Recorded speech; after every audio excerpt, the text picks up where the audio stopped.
जय श्री कृष्ण। राधे राधे।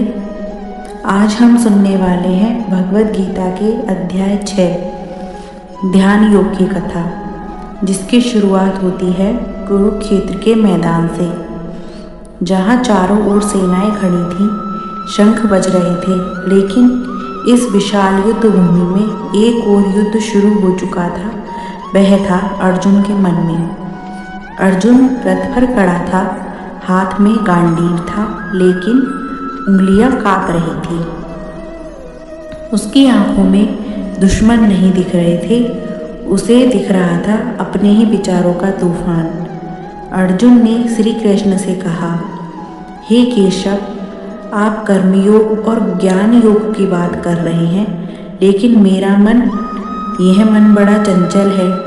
इसे साधना वायु को पकड़ने जैसा लगता है। हे माधव, मैं युद्ध कर सकता हूँ, पर अपने मन को कैसे जीतूं?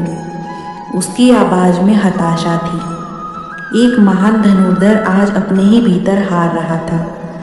श्री कृष्ण ने अर्जुन की ओर देखा और कहा, हे अर्जुन, तू जिस युद्ध से डर रहा है वह हर मनुष्य लड़ता है। मन निश्चय ही चंचल है, पर इसे साधना असंभव नहीं। अभ्यास और वैराग्य से इस मन को वश में किया जा सकता है। मन चंचल है, प्रबल है, जिद्दी है, लेकिन अजेय नहीं।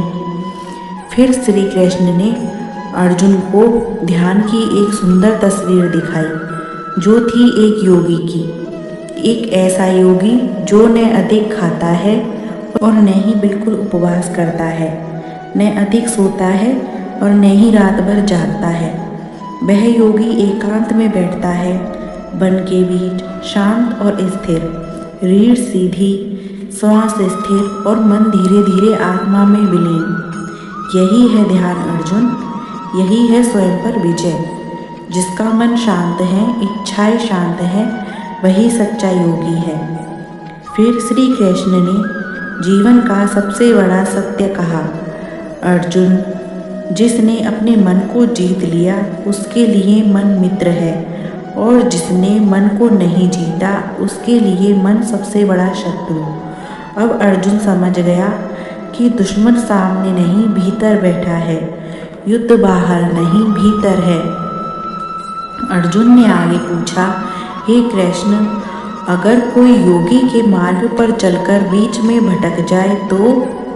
श्री कृष्ण ने आश्वस्त किया, अर्जुन, योग का मार्ग कभी व्यर्थ नहीं जाता। जो आज अधूरा है वह कल पूरा होगा। थोड़ा सा प्रयास भी आत्मा को अंधकार से बाहर निकाल सकता है। अर्जुन को अब समझ आ गया कि जीवन की सबसे बड़ी विजय किसी और पर नहीं, अपने मन पर होती है। इस संसार की सबसे बड़ी विजय किसी और को हराना नहीं, बल्कि खुद को जीतना है। और यही है भगवद गीता का अध्याय 6 ध्यान योग। आज कहानी का सफ़रनामा में इतना ही। कल फिर मिलेंगे एक नई कहानी के सफ़र पर, क्योंकि यहाँ शास्त्र भी कहानी बन जाते हैं। राधे राधे।